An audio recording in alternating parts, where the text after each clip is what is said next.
As you all know, it's Thursday. We're going to do this PayDirt thing. You only see one person here this time. That's right. PayDirt is on the recruiting trail. Not what you think. He's not on a recruiting trail from the University of Michigan. No, he's not doing that type of boosting. He's actually raising money so he can get enough funds up so he can buy out Zach Taylor's final year of his contract. That's what he told me.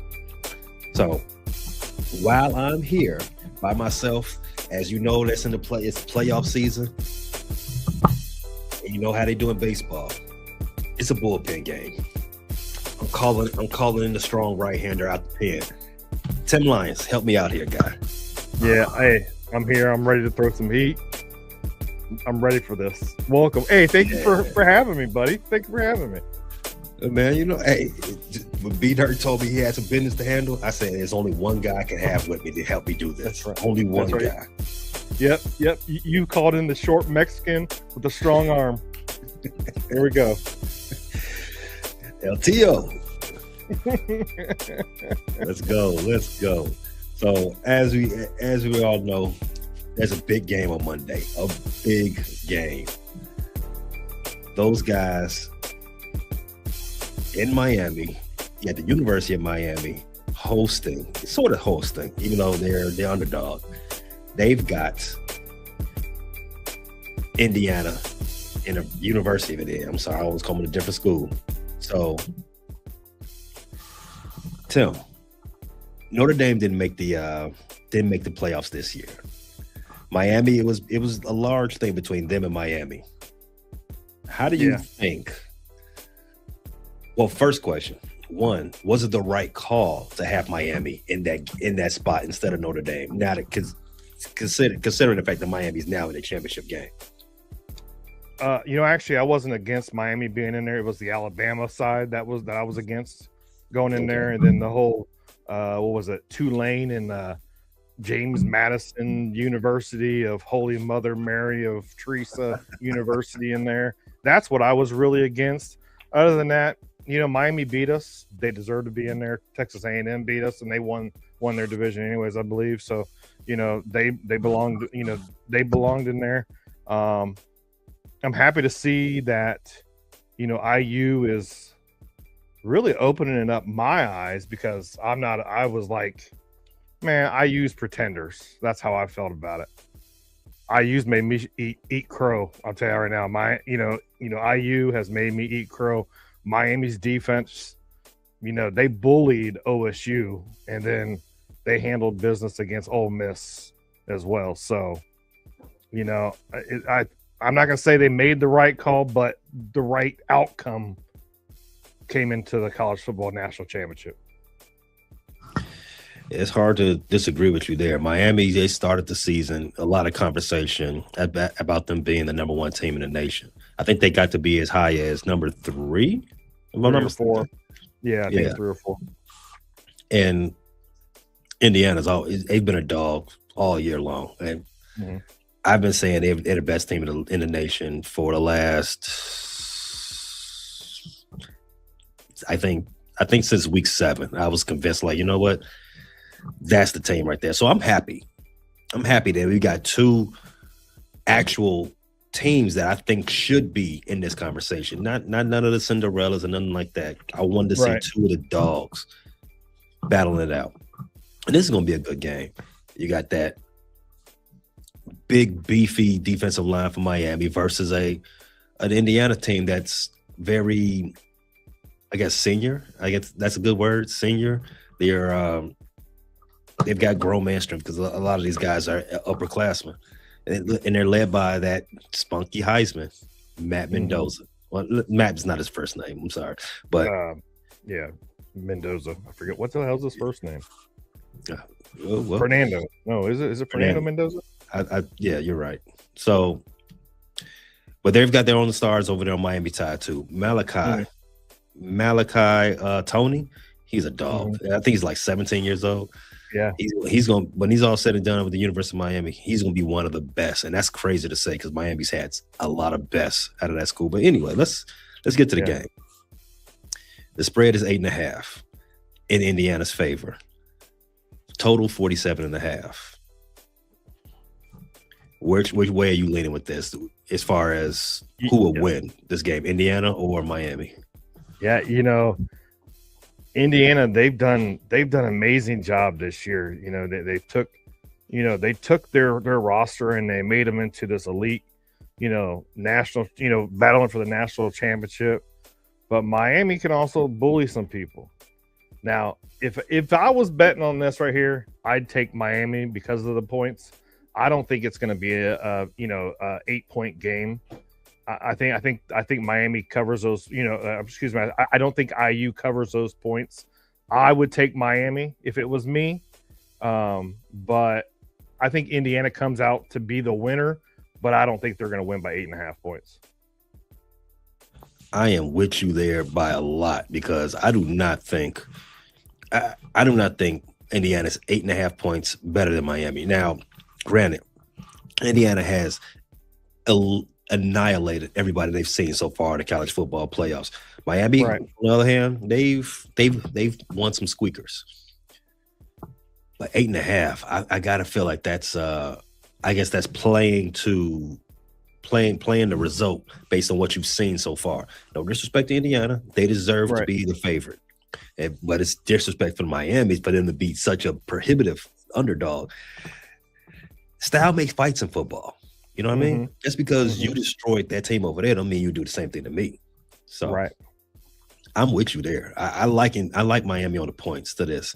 I think Miami they're just too talented.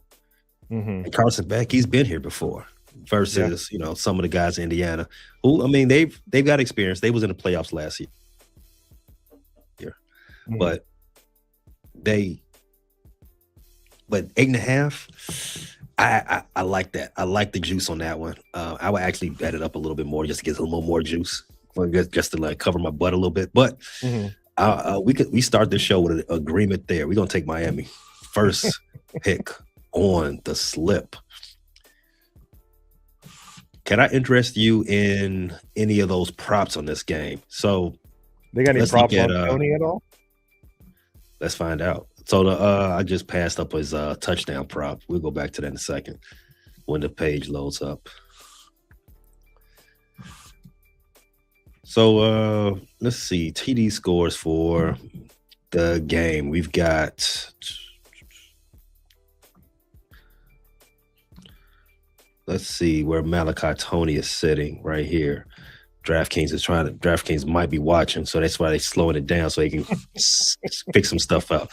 So anytime TD score for Malachi Tony is plus 160. That's crazy. Plus 1,300 for his first time, for the first TD score of the game. I love the odds on that.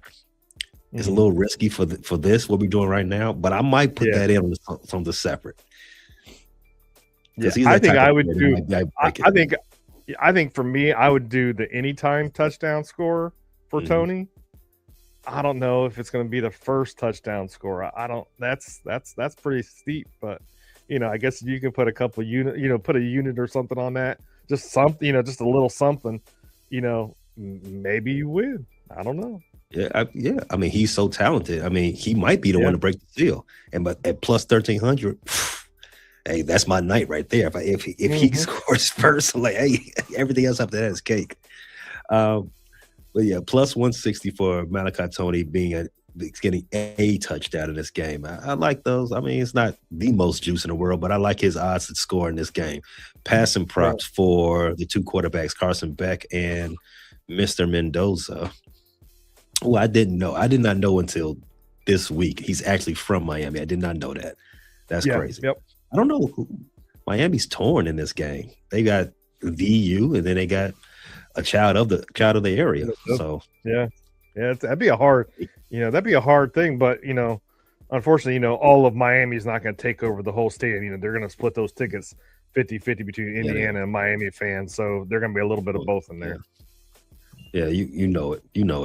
So the passing TDs props for both of these quarterbacks. Carson, they're both at two touchdowns. For Carson Beck is plus 169, and Fernando Mendoza, his is minus 175.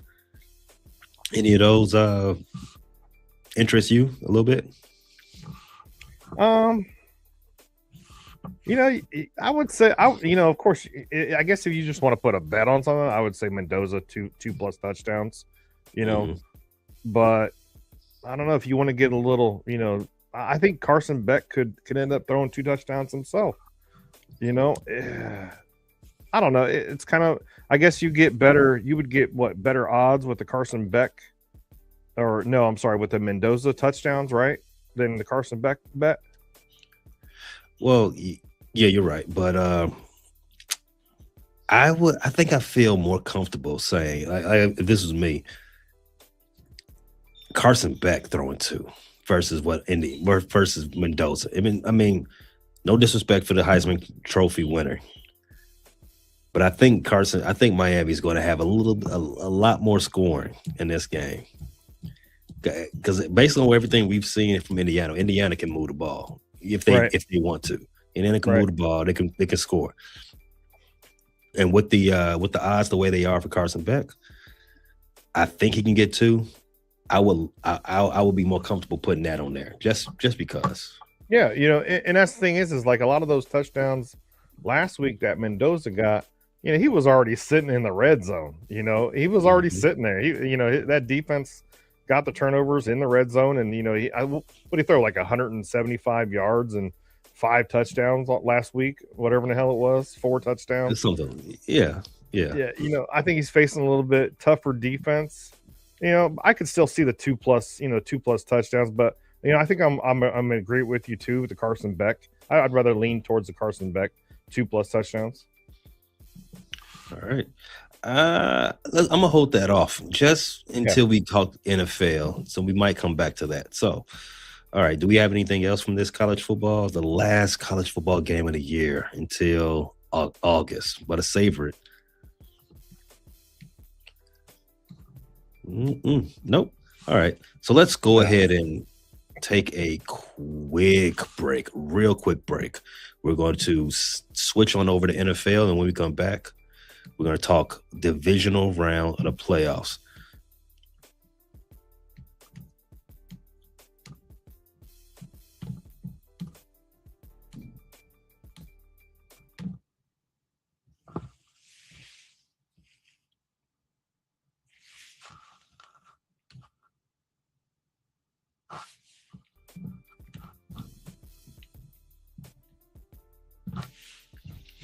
All right. Now that we're back, what game do you want to start with first from the NFL there? Take it there, Tim. I'd probably say that Saturday night game that Saturday game, the Seahawks and the 49ers. That's what I would say. I don't know, but I'm might be a little bit biased because I'm up here in Seattle myself. So So you've got excellent insight. That's what I'm talking about. San Francisco 49ers flying up to Seattle and mhm. not for Starbucks. They are flying up there to play this football game. They are a touchdown dog. Total 45 and a half. So first things first with this game. Let's talk about the players involved. You got CMC and Brock Purdy on one side, and you Mhm. got Sam Darnold and JSN, Kenneth Kenneth Walker, Walker, the whole Zach defense. Charbonnet, that whole defense. You're right. Um, it's a lot of names on the Seattle side versus San Francisco because all the names of San Francisco they're in the tent Yeah, permanently. yeah, and have they said anything about Fred Warner possibly returning for this game, or because they said that he was pushing, trying to come back for the playoffs, but I haven't seen anything about him playing or not. Yeah, I mean, you know how these athletes are. They think they're more healthy than what they actually are. That's true. I would not expect Warner back. Now, I have not heard that he was cleared or activated off the IR or anything like that. But at this point, this is Thursday. He would need to be activated by at least midday Friday for him to be eligible to play. Yeah, So, so he did practice. He returned to practice today. mhm. He's eyeing an actual potential comeback versus the Seahawks. There, he has not been ruled out yet against the Seahawks. Keep an eye on that. Do you think he makes any type of difference? He's coming back from that. That was a big injury that he's coming back from. He's gonna have that rust. He's gonna, there's been somebody else that's been the green dot on the field. But it is Fred Warner. Fred Warner's a hell of a linebacker. I don't. I'm not gonna say. I don't want to say no, because you have these players that are phenomenal athletes that come back, and next they're lighting the team up. The week that they return. I would say he's going to have at least some kind of impact, especially when it comes to the run game and possibly the pass rush. But you really don't know. You don't know how healthy is he? How actual healthy is he? Facts. Yeah. And Fred Warner, he's, as you already gave him all his platitudes, he is an excellent quarterback, excellent linebacker, but he's a very good corner linebacker too.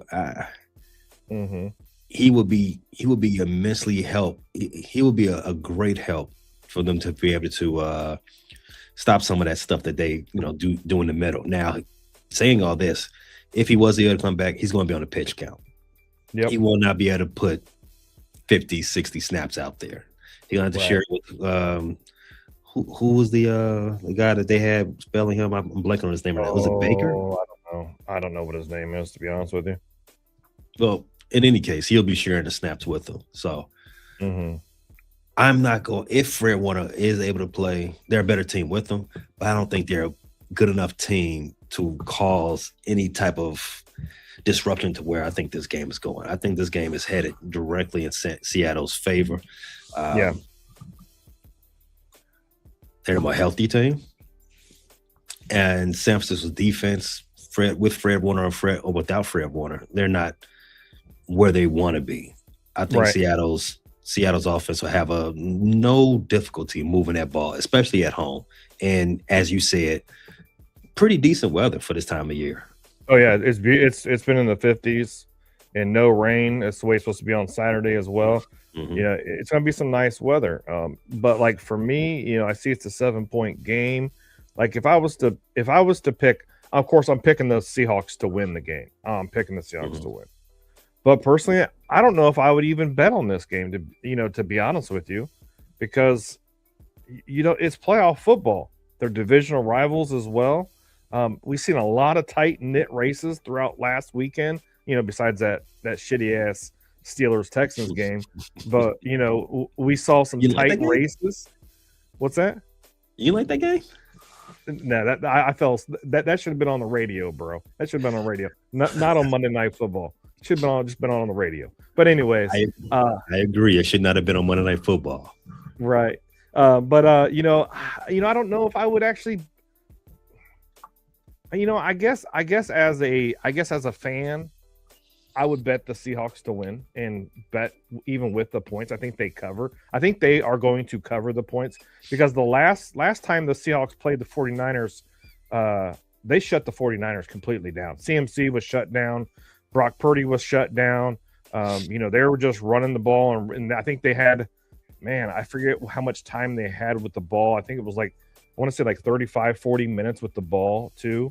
So, if the Seahawks can get that run game going and control the time of possession, the 49ers are going to be in some big trouble. So I guess I would say I would bet the Seahawks, cover and win the game.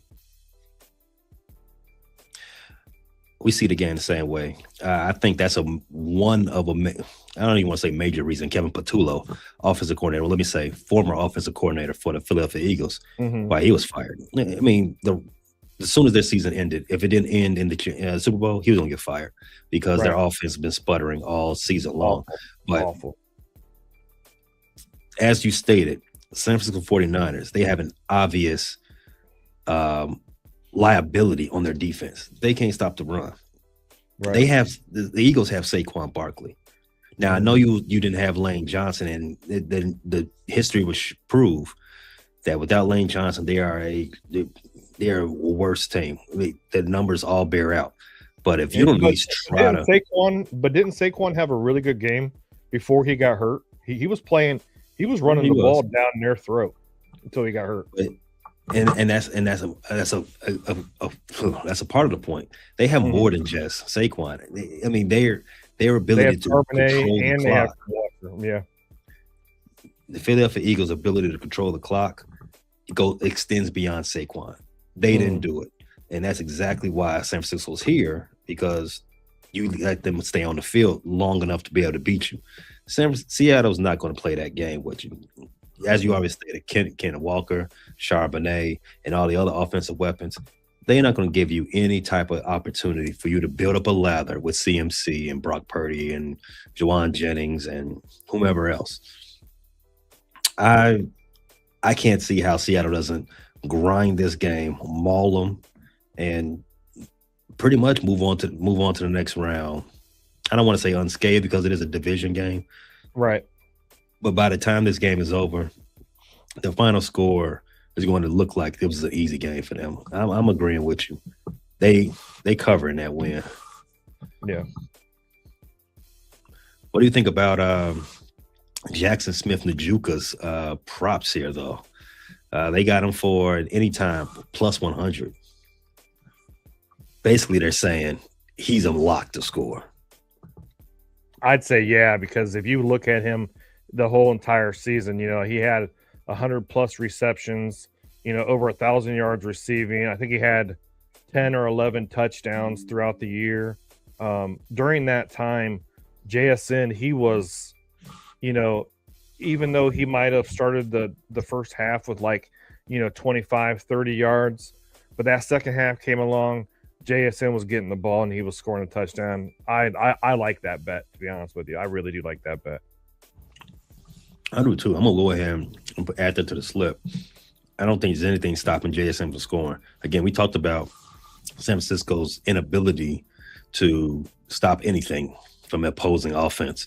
JSN, not too many people have stopped him at all this season. It won't be San Francisco. There's another one I wanted to look at real fast. These rushing props for the Seattle Seahawks and Christian McCaffrey, because Christian McCaffrey, he's still CMC. What do you think his total yards are going to be in this game? Better question. If I told you CMC, being that he's pretty much the only offensive weapon they have at this point, right? Over under 85 and a half yards. He's going to have receiving and rushing yards. They got his line at 110 for total rushing and receiving yards. Oh, total yards? Mm-hmm. I'm trying to compare. I'm trying to see something real quick. 110. Being that he's the only real offensive threat, no disrespect to Juwan Jennings and the rest, but Jake Tonjes, Greg Kittle's understudy. 110, it might be a little steep if you ask me. Yeah. So what I was looking at was the last meeting versus the Seahawks. He only had a total of 57 yards that was receiving and rushing. So I'm going to say that's a little steep, and I would take the under if there was an under on that. But yeah, I don't know. I still feel the same way. Like that Seahawks defense, man. They're playing some good football over there, and I think they're going to hold him under that. I definitely think that under 120. All right, I kind of like that. So, what about Kenneth Walker? You think his line is what? Let's see where his line is at 77.5. You like that over? Or you like that? I like that over. You do. Him and Charbonnet, the way they use them is never the same going week to week. Right. It's very tricky with those two. They are the epitome of a hot hand rushing attack. Whoever's hot, they'll get the ball. So that one for me is a little bit more. sketch. Yeah, let's look to see what they did against the 49ers in Week 18. Hold on, give me 1 second. Kenneth Walker had 97 yards. Charbonnet had 74 yards and a touchdown. That was rushing. Receiving wise, Kenneth Walker had 36. Charbonnet had 23. So it sounds like what you're telling me is that I can go ahead and put this combined rush yards for Kenneth Walker and Zach Charbonnet at 125. That's what I would do. I didn't know that was. See, I don't ever, just so everybody, to let everybody know, I'm in Washington. I'm right outside Seattle, and we don't have DraftKings. We're not allowed to. If we want to make a bet, we have to go in the actual casino.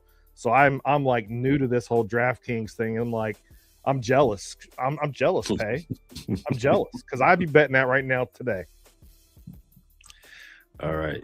Yeah, that's a good one. I like that. And it's good money on the two, plus 148 just for them to get 125 yards combined. I think that's cake. Yeah. And this is only the first game of the NFL weekend. We've already got 3 bets out of this game. Let's save some of the juice for the next game. So elsewhere on Saturday, we have Buffalo Bills, Denver Broncos. The Broncos, well, actually, the Bills are actually favored in this game. We've got no. The line has moved. Wow. Yeah, the line moved. Yeah. It probably moved some more before kickoff. So the Broncos are 1.5 point favorite at home, total 45.5. Josh Allen, is this a make or break season for him? I think so. And I know everybody puts this thing on quarterbacks of, is it do or die for these quarterbacks? You got Josh Allen, and we won't even mention the other quarterbacks that didn't make it to the playoffs. But is it do or die for the Bills? And what if Brady leaves the Bills, and is this do or die? I guess my biggest question is are we going to get Clark Kent Josh Allen, or are we going to get Superman Josh Allen out there? My other question is they're going against the Denver Broncos, who have a pretty damn good defense, but their offense has been slacking. I don't care. I've been saying this on our NFL Pick'em show. Their defense has been the Denver Broncos offense has been they've been mid. They've been average. They're not putting up a lot of points. Bo Nix isn't putting up a lot of points. The run game's not doing the best. But that being said, if it was me, I'd be taking the under. I don't know. I don't think that I don't think it's going to be a 45 plus point game. I think it's going to be under that. I just with that Broncos defense versus the Bills, and then the Broncos offense versus the Bills defense. I think we're going to see a repeat of, well, you know what? I'll take that back. I would take that back. You know what? I say it's going to probably be a 24-21 point game.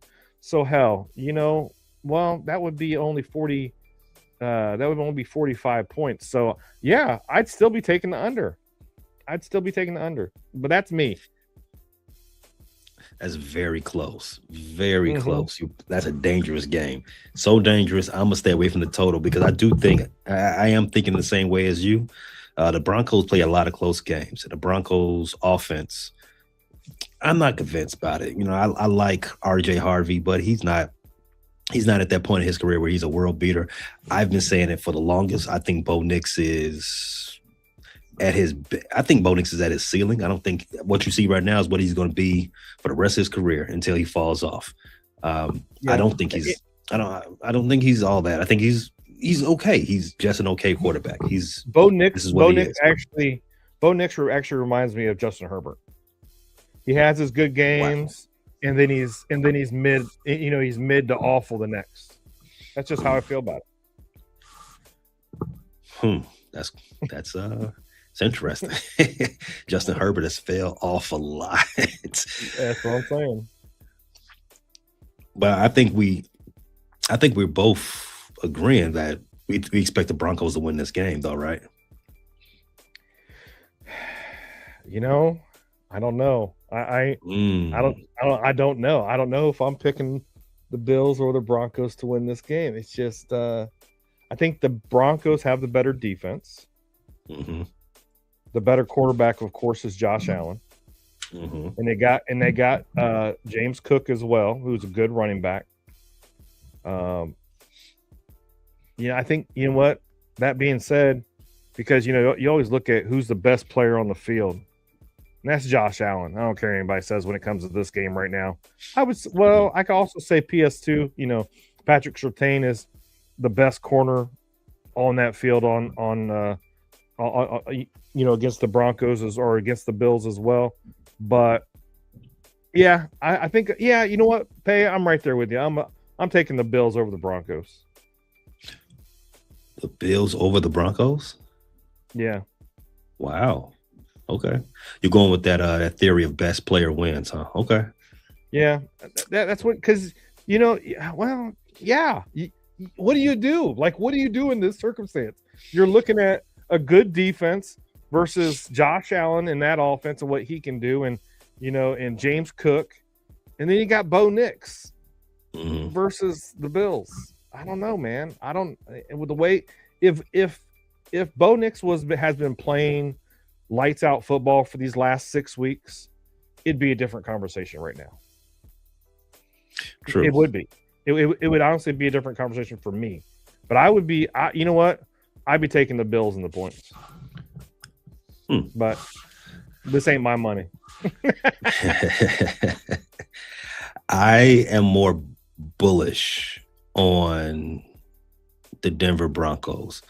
I would expect them to win this game. But as I did say earlier, they've played a lot of close games with a lot of teams that are way more inferior than the Bills. So where I'm skittish at is, one, are they ready for prime time? And two, will the margin be 2 points?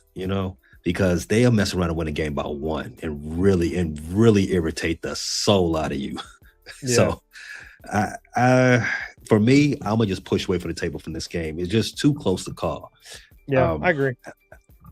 I don't even like any of the prop names. Maybe you convince me of anytime touchdown for Josh Allen, but I don't know. What about you? You feel any type of way about James Cook? Anything for him?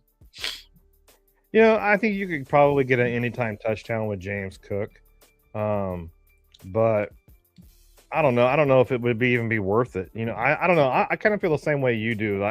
I would just kind of stay away from this game. Like for me, I'd be just staying away from this game. Yeah, you could do some prop bets, whatever. I think James Cook possibly, could get a touchdown. Josh Allen's going to score a touchdown, with his legs or with his arm, either or. So I guess what I would be leaning towards is I would say Josh Allen in a touchdown. I think those are some safe pulls. Josh Allen to throw a touchdown. Yeah, I think that's where we can see. Let's see, 1 touchdown for Josh Allen is -410. Not even really good odds on that because I don't think it's worth it. Yeah. Let's move to Sunday. First game out the door. You got the Houston Texans, who you said their first game was boring. I enjoyed it. I enjoyed it. Don't get me wrong. I enjoyed the game. I think the Texans defense is stellar, and they proved it right there. There was 3 turnovers in that first half, and the Steelers only get 6 freaking points. That was awesome. It was nice to see because I'm a Bengals fan. I hate the Steelers, and to see what that Texans defense did to that Steelers offense, it was priceless. It was priceless. I don't have any dog in the race in the AFC North. However, the quarterback for the Pittsburgh Steelers, I have a blood feud with him, and it warmed my heart. And I hope if this is his last game in the NFL, his last pass being a pick 6. Oh my goodness. Yeah, it was a touchdown there, wasn't it? I can die a happy man. Right there with you, man. I feel the same way. When he came over, I was just like, oh man, freaking Aaron Rodgers, and I was telling all my friends, I was like, man, I hope the Texans sack the shit out of him, and he threw that pick six and he never walked back on the field ever again. How do you get bitch for Mason Crosby? What's his name? Mason Rudolph. Yeah. Good times. Mm-hmm. In this game, you've got my lights cut off. No, Patriots got the Houston Texans. Houston Texans at the New England Patriots. 3-point favorite for the Patriots at home. The total is 40.5. Now, we was talking about the 45.5 being kind of low for the previous game. This one, it's going to be a physical game if that's a total. Yeah, you're going to have the Texans defense just playing shut. I think this is going to be the toughest defense that the Patriots have faced in the whole entire season. We can only hope that CJ Stroud, he learned his lesson with his turnovers on Monday night. He's more secure with the ball. But then you got the Patriots, man. Vrabel's done magic with that team, and I know they beat the Bills. They just beat the Chargers on Sunday. Was it Sunday or Saturday? Whatever day it was. And they were, and the Chargers defense was pretty good. They've always been pretty good. But Drake May and the boys, Stevenson is running the hell out of that football right now. But they're meeting up with the Texans defense. That Texas like I said, Texas defense is dogs. So I don't know. That is you're looking at a 40.5 over under. So you're looking at it being a low scoring game, which I can see it. I can actually see it. Me too. I can see this game being 17-10, something like that. That wouldn't shock me. Drake May, a lot of these Patriots first time into the playoffs. But Mike Vrabel, he's not new to this, right? So he should have these guys up. Diggs has been around forever. Yeah, yes, in more ways than one, not just on the football field. Yeah. So where I'm leading up with this game, I can kind of see an angle for that the Texans can outright win, not just cover. So I don't know. You got to pull me off the ledge there, because I'm about to pick an upset here. I'm not. I don't know how I'm gonna. You want me to phone a friend or somebody to the freaking mental health suicide line or something, because I ain't gonna help you out on this one, bro. Because I'm leaning towards picking the Texans myself. I just that defense has got me so convinced that if they keep playing this type of defense, what do they say? Defenses win championships. Mm-hmm. And we could see the Texans in the Super Bowl. It would not shock me at the very least. So this is what I'm going to do. I'm going to take the Texans to just cover. I'm going to split the baby. I'm going to take the Texans to cover. Mm-hmm. Because I think, that's just where I'm at right now. That's where I'm at with it right now. I'm gonna look at these CJ Stroud props they got out here. So we got the line for, let me see their yardage, pass yards. Oh, that's combined. Where are their pass yards at? Well, anyway. Oh, pass yards over under. So the line for Drake May is 221, and the line for CJ Stroud is 210.5. I think that's fair for both of them. I don't really see any wiggle room in that, because I think we're in agreements here. I think the game is going to be close. I would trend this game to be under the 40.5, just like you said. So Right. 220, the 220, the 210 for them, give or take. Maybe they hit it, maybe they don't. I'm not. I don't know. I'll leave that one alone. Yeah, But I'd leave it alone. the passing TD lines for both teams, for both quarterbacks, for 2 touchdowns, Drake May is at plus 119. For 2 touchdowns for CJ Stroud, is plus 153. It's good odds there for CJ. I think that hedges on what Nico Collins would do. If Nico Collins can play, I feel a little bit more better about them getting that 2 touchdowns because although Christian Kirk had a great game, I don't expect him to do that again. I don't expect him to have that type of output against at least the Texans, right? Yeah. I would expect Woody Marks to be their best offensive player outside of CJ Stroud come this game. And I'm not expecting a lot out of Woody. Yeah, well, they leaned heavy on Woody during the Steelers game, and you know they did give Chubb the ball here and there as well. Yeah, I agree. I you don't know if Nico's coming back or not. I don't think he's going to be back. To be honest with you, he's still in concussion protocol. He didn't play. He didn't practice today. I think I'm right there with you when it comes to those passing touchdowns for CJ Stroud. Without Nico on the field, yeah, I wouldn't touch it. How confident are you in the under? I'm pretty damn confident. I think it's going to be a low scoring. I think it's going to be a low scoring game. But man, we've seen what the Patriots can do. We've seen what the Houston Texans can do defensively as well. They can put some defensive points on the board.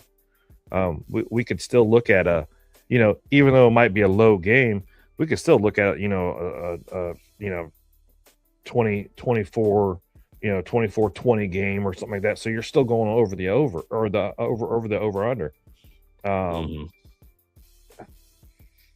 I don't know. I would probably bet the over, but I would stay. I don't know, but part of me would say I'd stay away from that. Because it could be an under, it could be definitely be under, like you said, 17-10 game.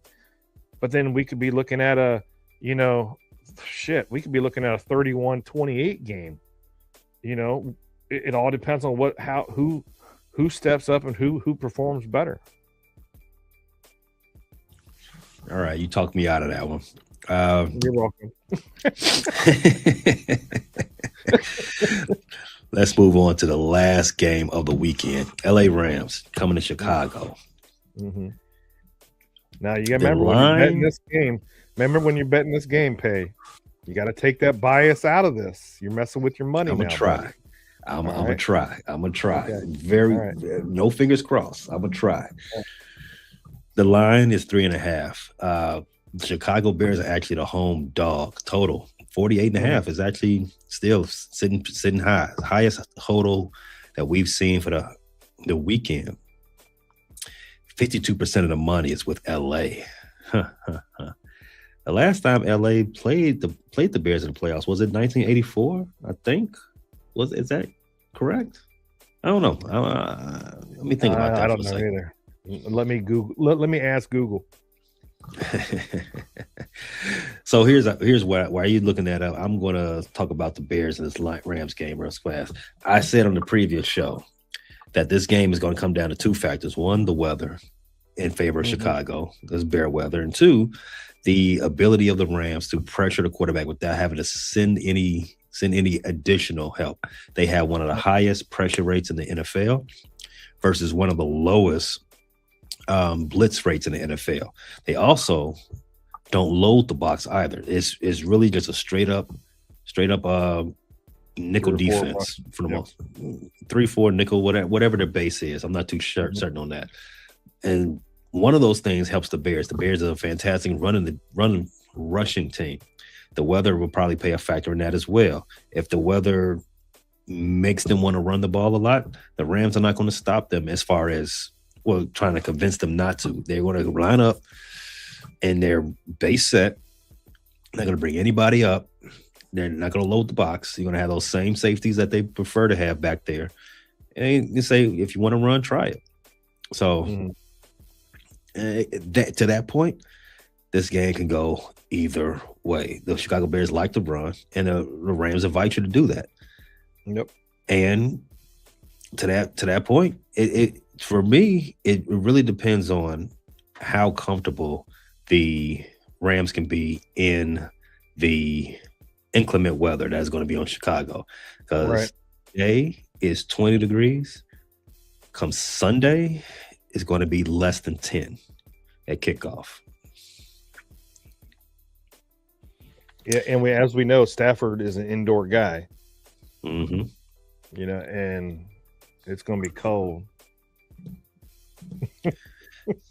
Yeah, I think I forgot the actual stat but for his career as a professional quarterback in games underneath 40 degrees, I believe he's well under 500.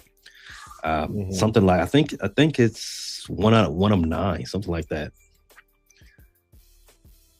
If that's going to play a factor in this game, plus the fact that he has a sprained index finger on his throwing hand, Bears have a shot. I mean, the Bears have a shot in all the games that they play in because they're never out of it. You got to play a complete 59 minutes and 59 seconds to beat that team, and maybe even another second. So 3.5. I think they're just asking for you to put money on the Bears at plus 3.5, and you've got my attention. I'm putting the money on 3.5. Tim, what do you think about that? I actually agree with you. I would definitely take the 3.5, the Bears 3.5. The way the Bears have been playing football these last couple of weeks, we're looking at 3-point games, 2-point games, 1-point games. Caleb Williams.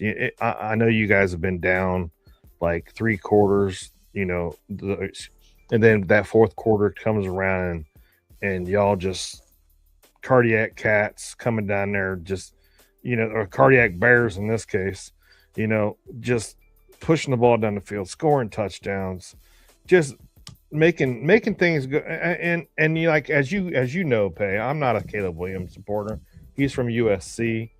And I've been against, and I'm just not a fan of him. But I've been picking y'all to win every week for the last probably 7 weeks. And yeah, you guys lost a couple games here and there, but these last couple of weeks with the with playoffs last week, I picked the Bears to win. So I think I'm right there with you. I'm taking the 3.5 points. I think this game, with it being cold, it's gonna be a 3-point game. Either or, which side, Rams, Bears, but they're definitely going to cover that. And I'm going to actually say it now. If you want to see my full breakdown, come on Friday to the NFL Pick'em show. But I'm going to pick the Bears, to win this game anyway. So, hot damn. There are some other things with this game that's kind of interesting. So the Bears secondary has been beat up this season. Kyler Gordon, they talked about it ad nauseum in that game. Number 6, for those who don't know who Kyler Gordon is, they said the Packers are going to need to pick on him. This guy's having a rough game. Well, Kyler Gordon, he's a top 5 nickel in the league. But this season, he's had 3 separate soft tissue injuries. And in this past game, it was his first game back from his second IR stint. Puka Nacua, he lines up in the slot a lot. So you might see him and Kyler Gordon matched up quite often. And if he is lined up outside, you got Nashawn Wright, who's had a fantastic season, led the league in total takeaways, but he can get beat. Jalen Johnson, who is our best corner, and when he's playing his best, he's an all-pro corner. He's a top 5 corner in the league when he's not hurt, but he's also been hurt a lot this season. He had major core surgery after week 2. So, and he didn't come back until like week 10. So he's still trying to get back to his top self, which leaves the opportunity for Devontae and Puka Nacua to have some pretty big games. Devontae has played in Soldier Field a lot in his career. He's had big games in Soldier Field a lot in his career. I I would assume that that would not change this week. So receiving touchdowns. And while we're on the top topic, you had said, the Bears, they transformed into cardiac, whatever the hell, Bears, cats, whichever. Mm-hmm. It's going to come down to the Rams putting up more points than the Bears can score in the fourth quarter. Right. The Bears have shown you that they score 3 times in the fourth quarter. So you're going to need to be up by more than 3.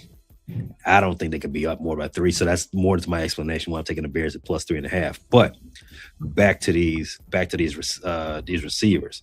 They've got Puka's receptions at, come on down. Over under on Puka's the catches is 7.5. They had Coastal Lovin at 4.5. Devontae at 4.5. Luther Burton at 2.5. Roma Dunze 2.5. Higbee 2.5. DJ Moore and Kobe Parkinson all with 2.5. I think those 2.5s, some of them are cake. I like Kobe Parkinson. Luther Burton. He's an electric player. 2.5. That's right at the line for me. Over the last month, Colson Loveland has become Caleb Williams' favorite receiver. Yep. First month, 6 weeks of the season, that was Roma Dunze. As you see now, his total is at 2.5. So he's more in the mix with Luther, DJ, and Cole Kmet and the rest of those guys. But Colston Loveland, that's the guy right now for the Bears. 4.5. I kind of like that. I think he's a cinch to get 5 catches. But Puka Nacua, he's the star. 7.5. I like that. I like 7.5 too. I think he goes over that. I don't know, man. You got to remember, it's going to be cold, and you're in Chicago. What is Chicago called? The Windy City. Very true. It ain't going to be easy to be throwing dimes that whole game. That ball is going to get cold and hard. The wind, if that quarterback, like Tom Brady showed us on, what was that, Sunday Night Football, whatever the hell it was, of the way that the quarterbacks have to throw the ball when it's windy outside. Mm-hmm. Tom Brady was on to something. He knows a little something. Yeah, you're right. Excellent breakdown from the GOAT. Yeah, if they don't throw that football correctly, I don't know if we're going to be seeing 200+ yard games. It might come down to the run game because it's cold. When it's cold outside, what do teams lean on the most? Got to lean on the run. Yeah. They're leaning on the run. So I don't know. For me, I like these 2.5 ones. But when you're looking at like Puka Nacua with 7.5, over 7.5, that's getting up there a little. You're getting up. Maybe if the Rams are playing down and they're pushing the ball down the field, then I think you would see the 7.5. I think you'll see the 7.5 over to Puka. But with this weather, man, I don't know, man. I'd stay away from the receptions. You make a good point. Also, what Tom Brady said in that little segment, the last part of your hand to lead the ball is that index finger. Matt Stafford got a sprain on that finger, and you saw the game changed after he got hurt. So yeah, we're gonna stay away from Puka in that number right there, just for this week. We're gonna stay away from Puka. In fact, I'm gonna stay away from all the reception part totals there, those props. I'm gonna go over to these Russian props, see what they got over there cooking. If DraftKings would answer my call. I don't know. No, I don't think it's gonna work. No, it's not working. All right, so won't work. But so let's talk about the bets we do have. If DraftKings would work for me, which it doesn't want to, but that's all right. That's all right. Technology has been a B today. But all right. So the first game we had on our slip was Indiana and Miami. We both took Miami plus 8.5. How confident you are with that? I'm still pretty confident with that. I think it's it's going to be a different type of game. I know it's a home game for them. It's a home game Mhm. for them. I know they're not the home team, but they are the home team because they're in Miami. So I just don't see them getting beat by 8, by 8.5 plus points. I just don't see it. I agree with you there. I'm gonna keep that on the slip because for one, it's the juiciest one on our slip. So I'm gonna keep that there. As far as the other ones, we got 7 total bets on this slip. So it's this will be one of the easiest ones we've ever had to break down. PayDirt would be proud. Let me share that screen again. What just happened? Okay. So here is our total slip.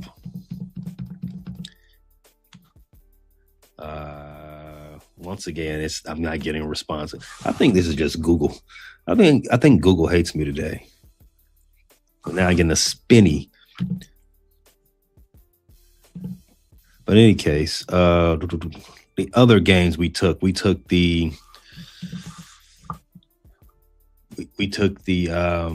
I'm blanking on the first game. We took Seattle. Yeah, we took Seahawks -7. Do you like that more or less than the Miami plus 8.5?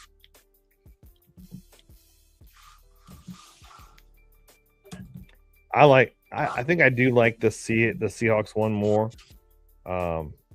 because we've seen what has happened in the past and what's been going on this whole season with the Seahawks and the 49ers.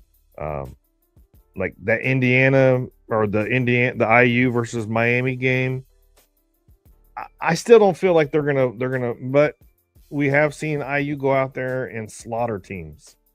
So I guess I would lean towards the Seahawks and the 49ers more than the Miami and IU game.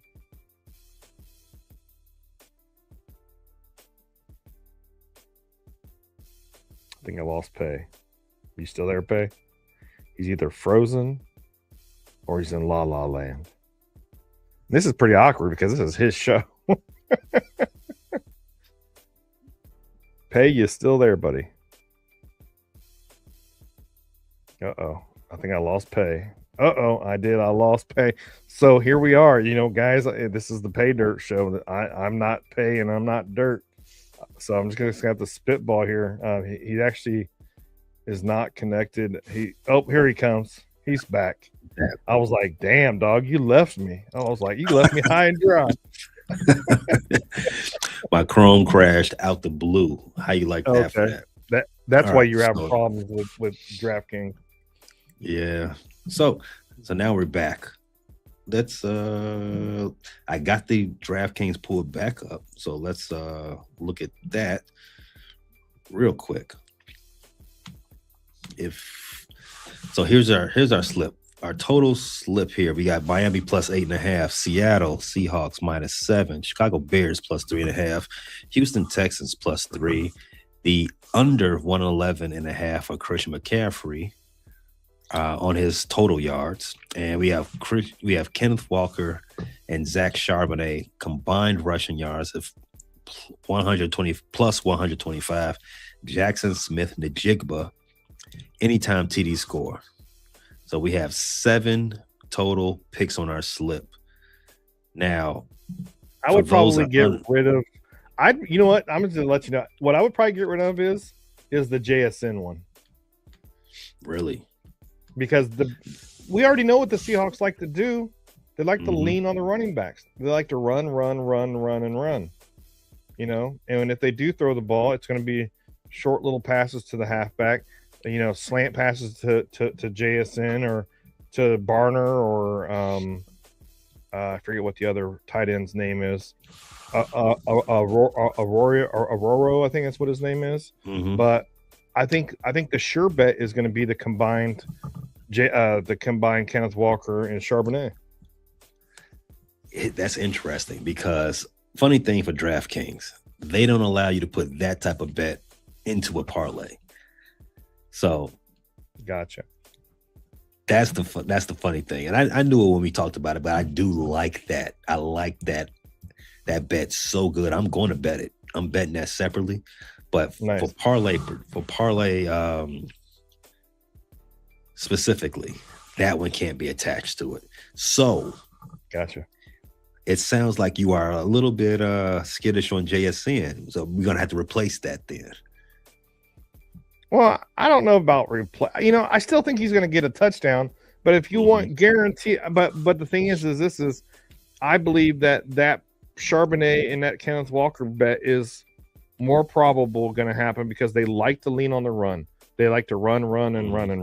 You'll see JSN and you'll see Kenneth Walker in there. JSN will, or what did I say? JSN, Charbonnet, and Kenneth Walker. Sorry. I think JSN's got 10, 11 touchdowns. I think if JSN had, we'll say between 11 and 14 touchdowns, or I'd say almost 14 touchdowns, I think that would be more probable for me. But I don't know. It's up to you. It's your bet. It's your bet and slip. like how many do you guys usually keep? 6. Oh, okay. And where are we at right now? We're at 6. Oh, okay. Well, then keep it. Let's keep it then. So we got Miami plus 8.5. Seahawks. We got 3 picks out of the Seahawk San Francisco game. That includes Seahawks covering the 7, under 111.5 yards total for Christian McCaffrey, and Jackson Smith-Njigba anytime touchdown score. In addition to that, we've got the Bears and Texans covering as underdogs. That gives us a 6-pick parlay slip of total odds plus 3,794. Tim, I like it. I like it too. I don't think there's anything from that slip that I'm really shaky on. I think this is a decent one. Yeah,